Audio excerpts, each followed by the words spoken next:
हाँ, अब हमने देख लिया कि द्वारा लेखा पद्धति का इतिहास कहां शुरू हुआ है, इसको हमने देख लिया, समझ लिया। इस बुक का नाम हमने देख लिया कि किस बुक में पहली बार प्रकाशित हुई थी।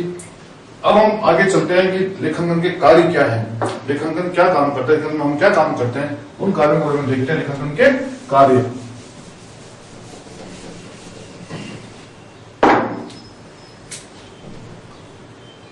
लेखांकन के कार्य देखते हैं अपन।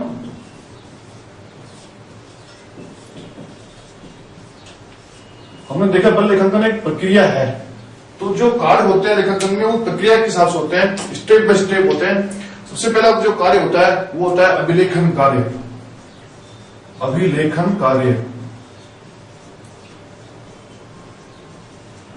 इसको बोलते हैं रिकॉर्डिंग वर्क, अभिलेखन कार्य। इसमें हम जो भी लेन देन होता है उसको अपने प्रॉपर बही में, प्रॉपर अपने पुस्तक में उसको लिखते हैं, उसको बोलते हैं अभिलेखन का कार्य करना। सेकंड जो अपना पार्ट आता है, सेकंड जो उसका स्टेप होता है वो आता है वर्गीकरण। वर्गीकरण, जो कुछ हमने अभिलेखन किया है अब उसका क्या करते हैं, वर्गीकरण करते हैं। अभिलेखन का कार्य होता है वो डे वाइज होता है, दिनांक वाइज होता है, उसको डे वाइज करते हैं अपन। लेकिन वर्गीकरण का जो कार्य होता है वो होता है उसके मद वाइज होता है कि किस में जाएगा, ये व्यय खर्चा है, आय का खर्चा है, आमद है, खर्च है, क्रय है, विक्रय है, या किसी को दिया है, किससे लिया है, उनके सब अलग अलग खाते खुलते हैं। तो उन खातों में इस जो लेखांकन कार्य किया उनको उस खातों में वर्गीकृत करते हैं अपन, उसको बोलते हैं वर्गीकरण करना। थर्ड आता है संक्षिप्तीकरण करना। संक्षिप्तीकरण करना, अब जो लेखांकन का कार्य किया, उसको वर्गीकरण किया, उसके बाद में उस वर्गीकरण के बेस पे हम उसको संक्षिप्तीकरण करते हैं कि इसका रिजल्ट क्या रहा, इसका परिणाम क्या रहा। तो जो परिणाम ज्ञात करते हैं उसको बोलते हैं संक्षिप्तीकरण का कार्य करना। फिर होता है संवहन करना। संवहन करना, जो हमने संक्षिप्तीकरण करके एक परिणाम निकाला, उस परिणाम को जिस व्यक्ति के पास पहुंचना चाहिए, जिसको उसकी आवश्यकता है, जिसने उसको बनवाया है, उस तक हम पहुंचाते हैं, उसको बोलते हैं संवहन करना। उसके पास में कम्युनिकेट करना, उसके पास में भेजना। फिर आता है वैधानिक आवश्यकताओं की पूर्ति करना। वैधानिक आवश्यकताओं की पूर्ति करना,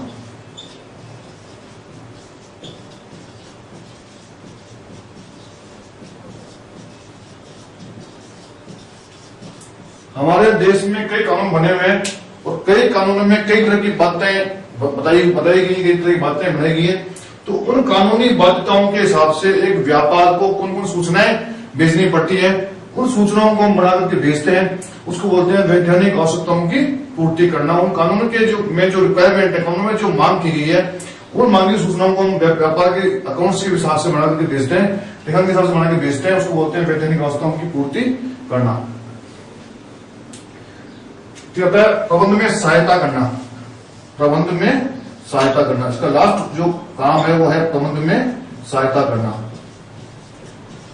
लेखांकन के द्वारा जो सूचनाएं हमें उपलब्ध हुई है उसका प्रबंध में हम क्या यूज करें, क्या उसको उपयोग करें और प्रबंध में कैसे इसको सहायक बनाया जाए, इसके लिए अपना वो सूचनाएं बनाते हैं और अपने प्रबंधकों के पास पहुंचाते हैं ताकि उनको निर्णय करने में सुविधा रहे और अच्छे तरह से निर्णय कर सके। तो उसके लिए सहायता के लिए जो अपन सूचनाएं तैयार करते हैं उसको बोलते हैं प्रबंधन में सहायता करना। तो वो सूचनाएं जो अपन तैयार करते हैं उसको बोलते हैं प्रबंधन में सहायता करना। ये सारे काम हो गए, अभिलेखन कार्य करना, वर्गीकरण, संक्षिप्तीकरण, संवहन, वैधानिक आवश्यकताओं की पूर्ति, प्रबंध में सहायता। लेखांकन के ये सभी कार्य होते हैं, ये सभी कार्य लेखांकन में किए जाते हैं। अब देखते हैं लेखांकन के उद्देश्य क्या रहे, लेखांकन हम क्यों करते हैं, क्या उद्देश्य है कार्य के, उसको अपन देखते हैं।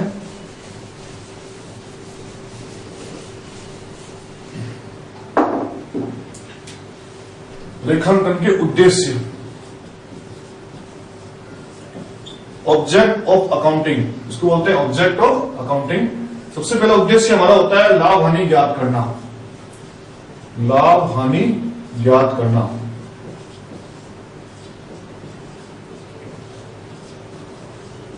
पहला उद्देश्य हमारा अकाउंट्स करने का, लेखांकन करने का होता है कि हम इससे ज्ञात करते हैं कि व्यापार में लाभ हुआ या व्यापार में हानि हुई। ये ज्ञात करने का उद्देश्य होता है, उसको बोलते हैं लाभ हानि ज्ञात करना। सेकंड जो उद्देश्य होता है हमारा वो होता है वित्तीय स्थिति का ज्ञान करना। वित्तीय स्थिति ज्ञात करना।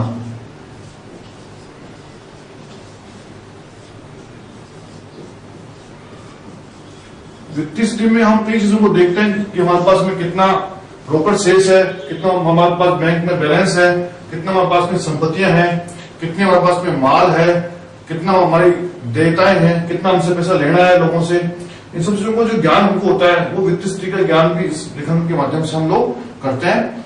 तो इसका भी ज्ञान होता है। तो दो उद्देश्य मेन हो गए इसके लेखन के उद्देश्य में। पहला उद्देश्य में लाभान्वय ज्ञात करना, दूसरा हो गया वित्तीय स्थिति का ज्ञान करना। तीसरा एक उद्देश्य अपन उसको कह सकते हैं वो है वैधानिक आवश्यकताओं की पूर्ति करना।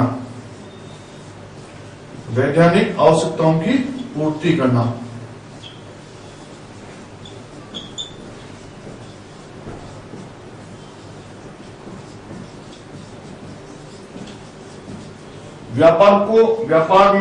व्यापार जब व्यक्ति करता है तो उसमें कम से कम उसमें दो विधान काम आते हैं। पहला, जैसे दो विधानों से उसको गुजरना पड़ता है। पहला आयकर का विधान, उसको बोलते हैं आयकर कानून। दूसरा होता है अपना बिक्री कर कानून। मेनली दो कानून से उसका ज्यादा वास्ता पड़ता है व्यापारी का। तो उन वैधानिक अवस्थाओं की उनमें ये बताया गया है कि इतनी आपकी इनकम होने पर, इतनी आपकी बिक्री होने पर आपको अकाउंट रखना अनिवार्य होता है। तो उन विधानों की पूर्ति के लिए हम क्या करते हैं, लेखन का कार्य करते हैं। वो अनिवार्यता नहीं होती तो शायद लेखन का कार्य कुछ लोग नहीं करते, लेकिन कुछ लोग उसी उद्देश्य से लेखन करते हैं कि उन वैधानिक अवस्थाओं की उनको पूर्ति करनी है। तो मेन उद्देश्य हो गया लेखन के तीन। पहला हो गया लाभान्वय ज्ञात करना, दूसरा वित्तीय स्थिति ज्ञात करना, तीसरा होता है वैज्ञानिक अवस्थाओं की पूर्ति, वैधानिक अवस्थाओं की पूर्ति करना। अब देखते हैं कि क्या इसके भी क्षेत्र कोई बड़ा विस्तार क्षेत्र है, विस्तृत क्षेत्र है, इसको देखते हैं अपन। जैसे व्यापार का क्षेत्र बड़ा है वैसे लेखन का क्षेत्र भी हमारा काफी विस्तृत होगा, काफी बड़ा है। इसकी भी कई शाखाएं आगे बढ़ी हैं। उन शाखाओं को देखते हैं अपन जिसमें इसका कहां तक विस्तार हुआ है, इसको अपन देखते हैं। लेखन का विस्तार, लेखांकन का विस्तार।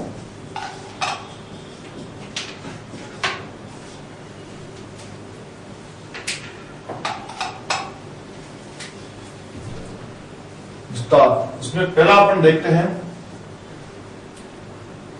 वित्तीय लेखांकन।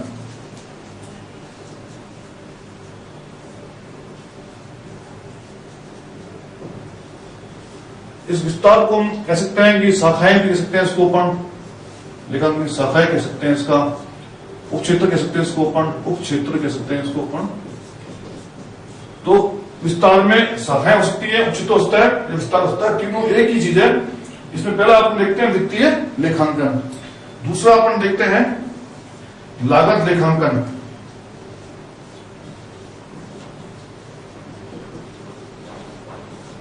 तीसरा अपन देखते हैं प्रबंध लेखांकन,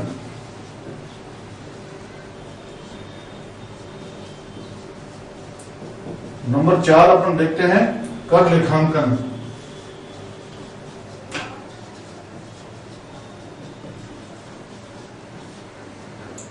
नंबर 5 अपन देखते हैं सामाजिक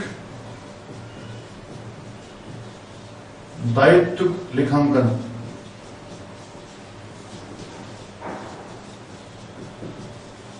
और नंबर 6 में हम देखते हैं मानवीय लेखांकन।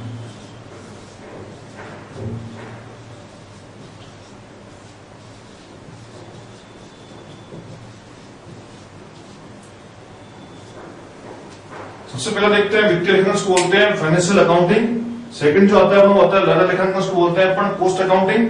थर्ड आता है मैनेजमेंट अकाउंटिंग, इसको बोलते हैं प्रबंध लेखांकन, मतलब प्रबंधक मैनेजमेंट अकाउंटिंग। फोर्थ अपना कर लेखांकन मतलब टैक्स अकाउंटिंग। पांचवा आता है सामाजिक दायित्व लेखांकन मतलब सोशल लायबिलिटी अकाउंटिंग। और छह आता है मानवीय लेखांकन मतलब अपन बोलते हैं ह्यूमन अकाउंटिंग। ये 5 मेन क्षेत्र अपने होते हैं, मेन इसकी शाखाएं हैं अकाउंटिंग की। ये हमारी 5 शाखाएं अकाउंटिंग की है, यहाँ तक इसका विस्तार है। अब एक एक को समझते हैं, धीरे से इसको देखते हैं।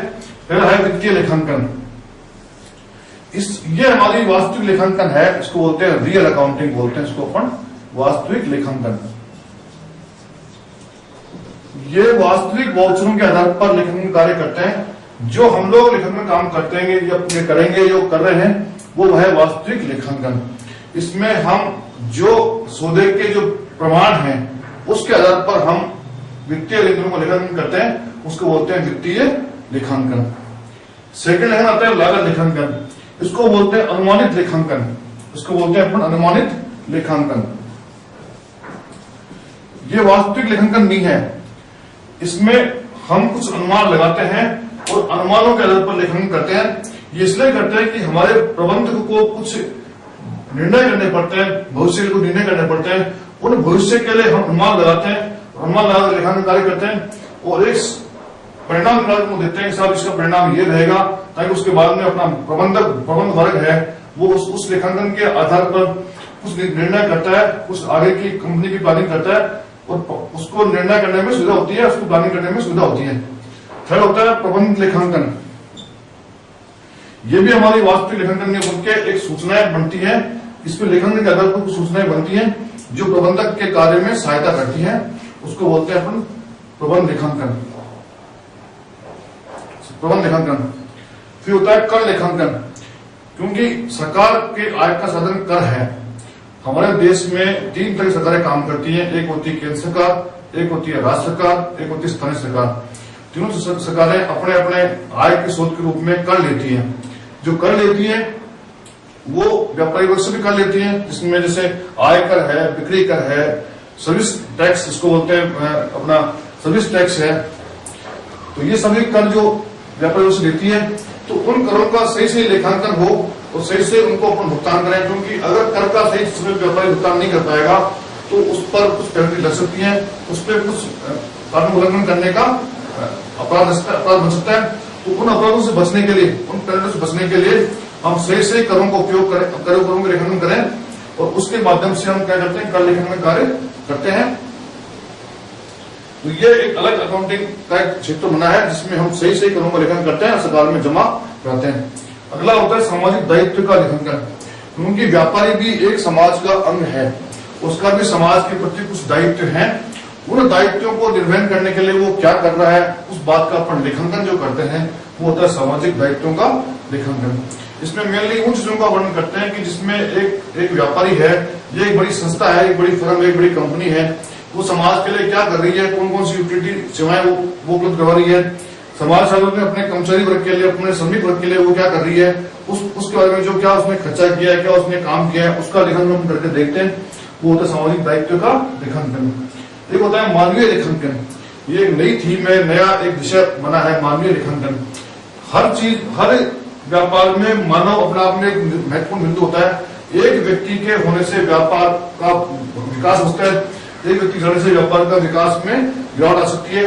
तो उस व्यक्ति विशेष के काम पे व्यापार का विकास और उसमें गिरावट अपने आप में डिपेंड करती है। तो उस व्यक्ति के रहने से व्यापार में कितना विकास हुआ, व्यापार कहां तक पहुंचा, उसकी सेल कितनी बढ़ी, उसका डर कितने बढ़े, और उस व्यक्ति के जाने से व्यापार में क्या हानि हो सकती है, क्या हानि हो रही है, उस बात का लेखांकन जो करते हैं वो करते हैं मानवीय लेखांकन में। मतलब किसी मानव के जाने और रहने से क्या फर्क पड़ता है व्यापार पे, उसका लेखांकन जो करते हैं उसको बोलते हैं मानवीय लेखांकन में, उसको अपन शामिल करते हैं। अब अपन देखते हैं लेखांकन की प्रणाली, लेखांकन के सिस्टम्स।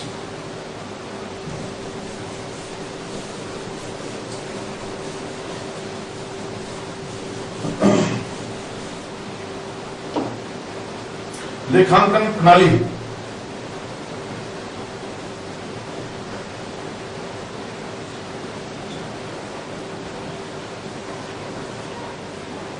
सबसे पहले देखते हैं कि लेखांकन की प्रणाली में सबसे पहले हमारे यहाँ देश में लेखांकन की प्रणाली थी, वो थी महाजनी खाता बही प्रणाली। महाजनी खाता बही प्रणाली। सेकंड जो अपन देखते हैं प्रणाली में, वो देखते हैं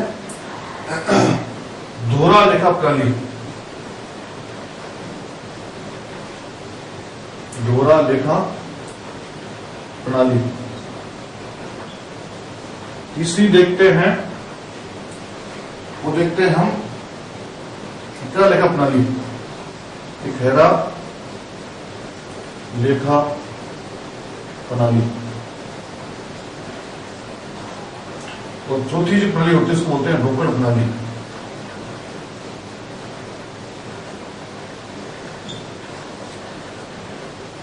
हर संस्था, हर फर्म, हर व्यापार अपने अपनी अवस्था के हिसाब से इन प्रणालियों को अपना सकती है, अपनी प्रणालियों को अपनाती है। उससे पहले है महाजनी खाता बही प्रणाली। महाजनी खाता बही प्रणाली हमारी प्राचीन प्रणाली है। इसमें जो महाजन लोग होते थे वो अपने कैसे भैयों को मेंटेन करते थे, किस तरह से लेखा जो करते थे, उन भैयों में जो अपने एंट्री करते, पुष्टि करते, लेखा में कार्य करते, उसको बोलते हैं महाजनी खाता बही प्रणाली। महाजनी खाता बही का जो काम होता था वो अपनी स्थानीय भाषा में उनको लिखते थे, स्थानीय भाषा में उसको समझते थे। तो उनका लेखन का जो कार्य था वो स्थानीय भाषा था। उसका जो महाजनी खाता बही का जो कार्य था वो स्थानीय भाषा में लिखते थे, स्थानीय भाषा से उसका काम होता था। उसको बोलते हैं महाजनी खाता बही प्रणाली। दूसरा दोहरा लेखा प्रणाली, जिसको इंग्लिश सिस्टम अपने जो अभी अकाउंटिंग कार्य कर रहे हैं उसको बोलते हैं दोहरा लेखा प्रणाली। ये सब प्रणाली अपने देश में बाहर से आई है। उसके अलावा हम लेखा प्रणाली करते हैं तो वो दोहरा लेखा प्रणाली।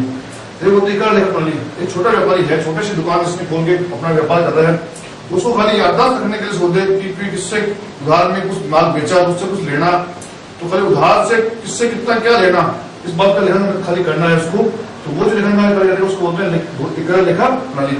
वो खाली डायरेक्ट नोट करता है, किसी उधार वाले को डायरेक्ट नोट करता है, जब पैसा जमा करता है लेकिन उसके डायरेक्ट नाम क्या करता है, उसका काट देता है। इस तरह की प्रणाली होती है, इसको बोलते हैं अपूर्ण प्रणालियां, इसमें उसको बोलते हैं लेखा प्रणाली। लास्ट होती है रोकड़ प्रणाली।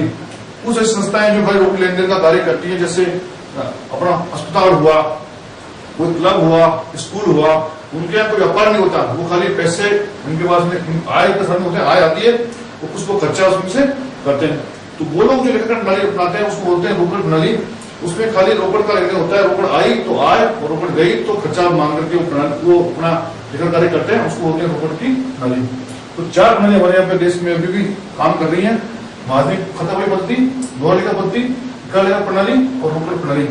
हर व्यक्ति, हर व्यापारी अपनी सुविधा के हिसाब से, अपने ज्ञान के हिसाब से इनको सेलेक्ट करता है, इनको चूज करता है और उनके आधार पर प्रणाली को क्या करता है, चलाता है, प्रणाली से अपने लेखांकन का काम करता है।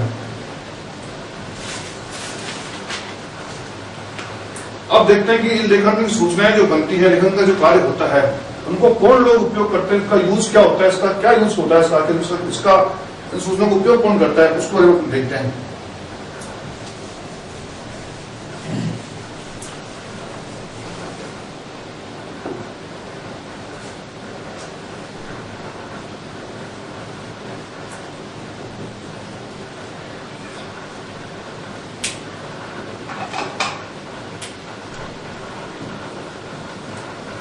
लेखांकन सूचनाओं के उपयोगकर्ता।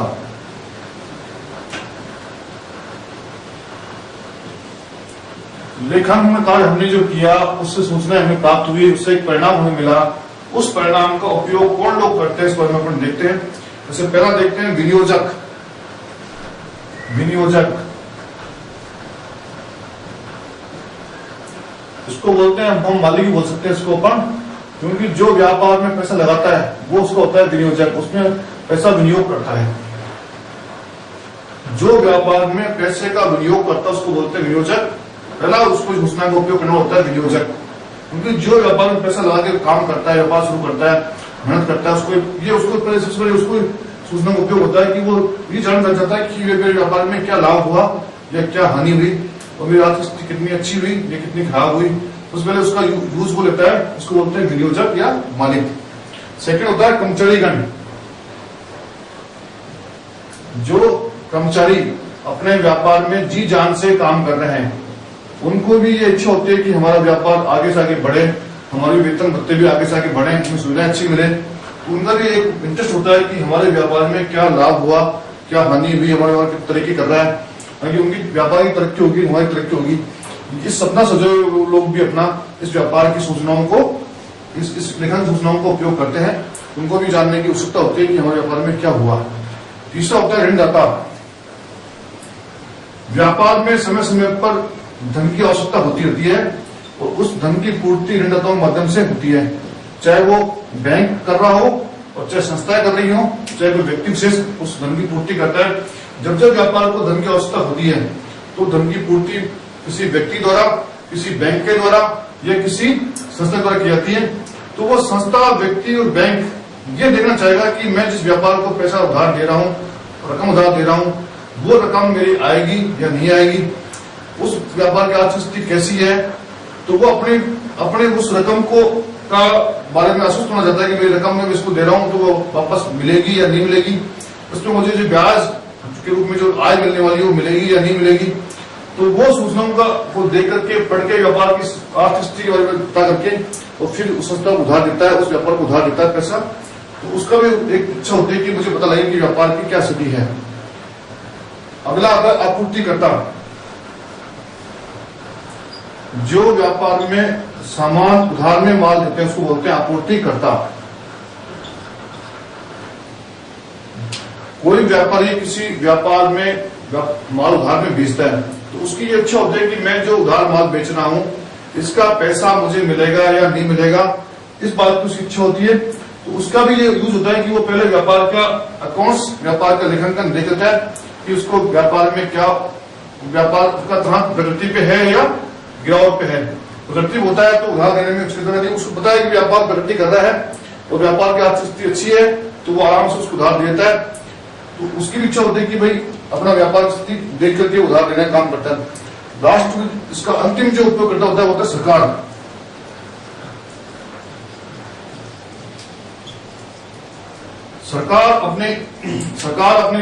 सरकार का लेखांकन में दो तरह से इंटरेस्ट होता है, दो तरह से उसका यूज देती है वो सूचनाओं का।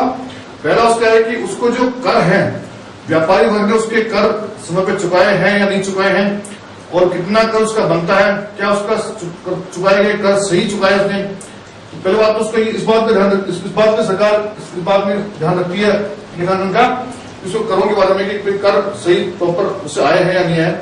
दूसरा उसका काम होता है वो होता है कि सरकार कुछ नीतियां बनाती है और नीतियों को लागू करने में व्यापार कहीं कोताही तो नहीं बरत रहा, इस बात को देखते हुए भी उनका यूज करती है, उसको सूचनाओं को देखती है। उससे पता लगता है कि जो नीतियां सरकार ने बनाई हैं, जिस रूप सरकार ने बनाई है उस पॉलिसी में अमल हो रहा है या नहीं हो रहा है, उन पर देखते हुए सरकार इन लेखन सूचनाओं का उपयोग करती है, उसको देखते मंगाती है, अपने यहाँ देखती है, पढ़ती है, अपने अधिकारी उसको देखते हैं और पढ़ते हैं। ये हमने पढ़ा लेखन के सूचनाओं को उपयोगकर्ता के बारे में। अब हम देखते हैं कि एक अच्छी लेखांकन प्रणाली के कौन कौन से गुण होने चाहिए, उस पर हम देखते हैं अपन।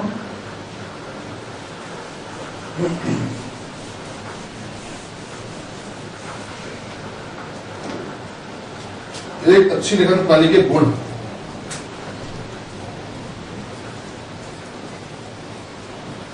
अच्छी लेखांकन प्रणाली के गुण।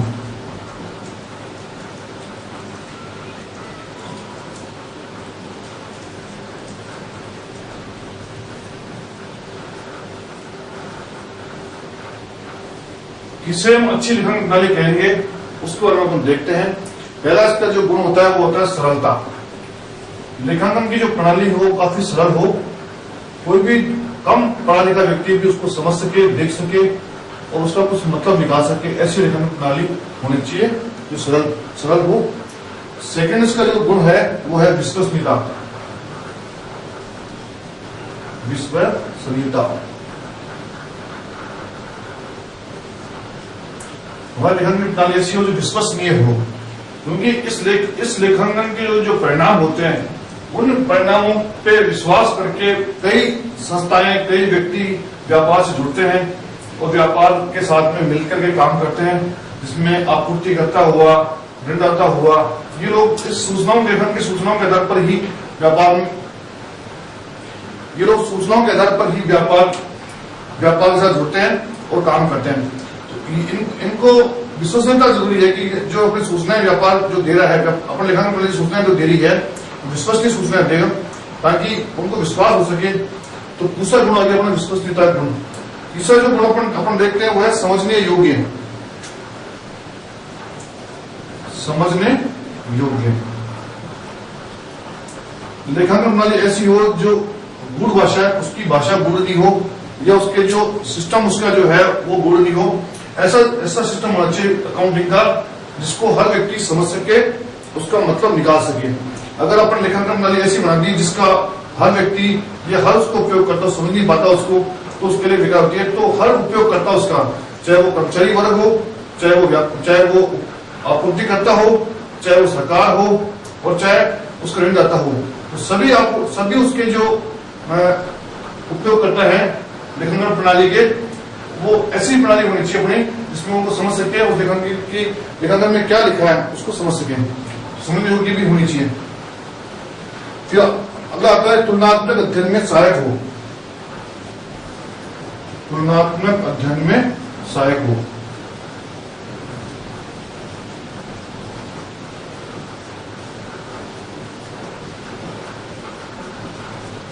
सहायक, हमारी लेखांकन प्रणाली तुलनात्मक अध्ययन करने में सहायक हो। हम कई वर्षों की तुलना एक साथ करते हैं और उस तुलना के आधार पर कुछ निर्णय निकालते हैं और उन निर्णयों के आधार पर हम आगे की हमारी प्लानिंग करता है कि हम नियोजन करते हैं।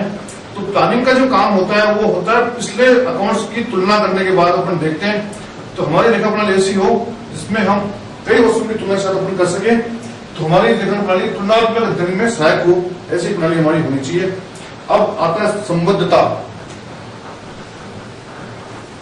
संबद्धता,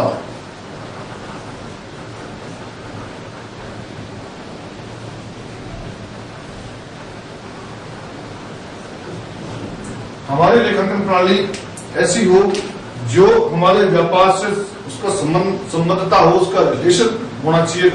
तो ये हमारी लेखांकन प्रणाली में होना चाहिए, उसका रिलेशन उस व्यापार से संबंधित में होना चाहिए।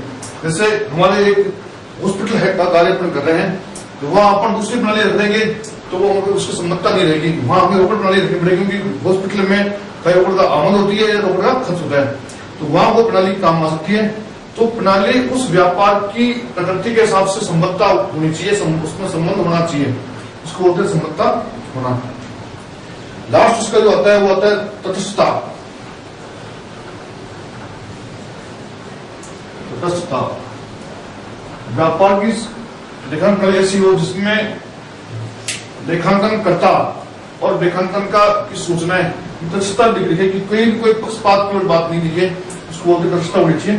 तो लेखांकन की प्रणाली ऐसी हो जो तटस्थ हो, किसी पक्ष के प्रति झुकाव उसका नहीं होना चाहिए, वो उसको बोलते हैं तटस्थता का गुण होना चाहिए। फिर लास्ट आता है अपना पूर्ण, उचित एवं पर्याप्त अभिव्यक्ति। पूर्ण, उचित एवं पर्याप्त अभिव्यक्ति।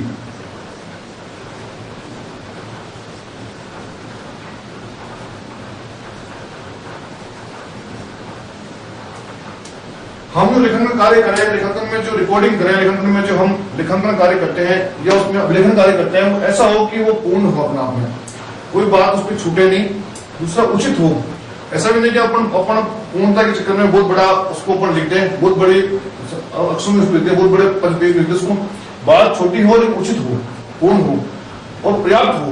उसमें पर्याप्त अभिव्यक्ति भी आती है कि अभिव्यक्ति हमारी क्या हो, पर्याप्त हो, ज्यादा भी नहीं हो और कम भी नहीं हो कि हम उस बात को समझ नहीं पाए। तो जो लेखन कार्य किया जाए वो तो पूर्ण हो, एक उचित तरीके से किया जाए।